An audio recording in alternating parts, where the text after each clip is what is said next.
আমি আমার পূর্বপুরুষের কথা বলছি, তার দলে পরিমাণের সৌরভ ছিল, তার পেটে রক্ত জবার মতো ক্ষত ছিল। তিনি অতিক্রান্ত পাহাড়ের কথা বলতেন, অরণ্য এবং সাগরের কথা বলতেন, পতিত জমি আমাদের কথা বলতেন। তিনি কবি এবং কবিতার কথা বলতেন। তিনি অচারিত প্রতিটি শব্দ শব্দ তো কবিতা, কর্ষিত জমির প্রতিটি শস্য দানা কবিতা। যে কবিতা শুনতে জানে না, সে ঝড়ের আর্তনাদ শুনবে। যে কবিতা শুনতে জানে না, সে দিগন্তের অধিকার থেকে বঞ্চিত হবে।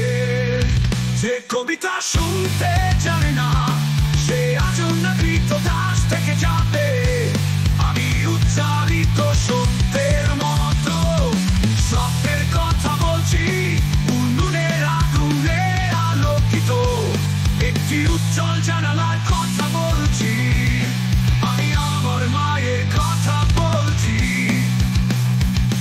তিনি বলতেন প্রবহমান নদী যে সাঁতার জানে না, তাকেও ভাসিয়ে রাখে।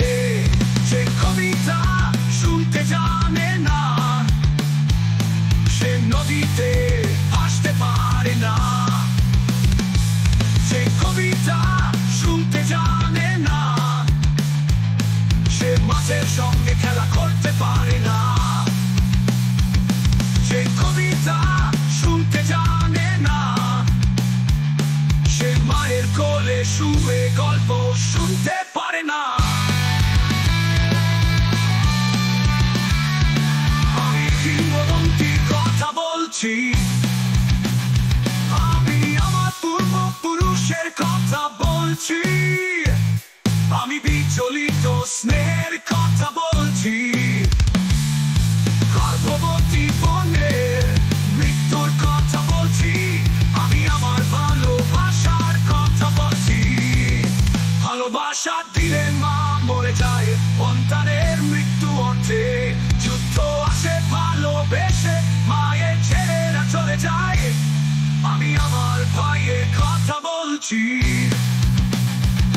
যে কবিতা নিজে কানে না, সে সন্তানের জন্য মরতে পারে না। যে কবিতা শুনতে জানে না,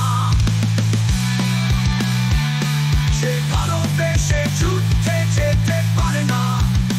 যে কবিতা শুনতে জানে না, সে সূর্যকে হৃৎপিণ্ডে ধরে রাখতে পারে না।